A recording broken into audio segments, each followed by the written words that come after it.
మీ భర్త ఒక భర్త నుంచి, ఒక భార్య నుంచి ఇవి మాత్రమే మనం ఎక్స్‌పెక్ట్ చేయాలి. అంతకు మించి మనం ఎక్స్‌పెక్ట్ చేయకూడదు. ఇలాగే ఉండాలి అని సమాజం నుంచి నేర్చుకున్నారు.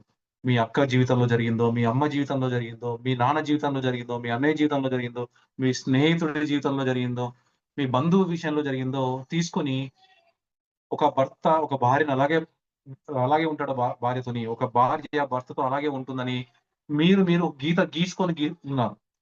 కాబట్టి అదే మీ జీవితంలో జరుగుతుంది. ఆ బయట నుంచి తీసుకున్న చెత్తనంతా పక్కన పడేసేయండి. ఎవరు ఎలా ఉన్నా సరే, ఎవరి జీవితాలు ఎలా ఉన్నా సరే, నా జీవితంలో నా భర్త అందరికంటే ఎక్కువ నన్ను ప్రేమిస్తాడు. నా జీవితంలో నా భార్య అందరికన్నా ఎక్కువ నన్ను ప్రేమిస్తుంది.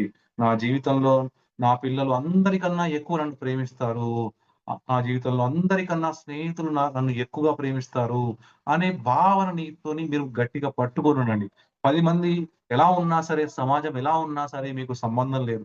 వాళ్ళెన్ని విషయాలు మీకు చెప్పినా సరే చెవులోకెక్కించుకోవద్దు. అవేవి కూడా నా జీవితానికి వర్తించవు. నా జీవితానికి వర్తించేదంతా ప్రేమ మాత్రమే. నన్నందరూ ప్రేమిస్తారు. నేను ఊహించిన దానికన్నా ఎక్కువ ప్రేమ నాకు లభిస్తుంది అని భావనతో ఉండండి.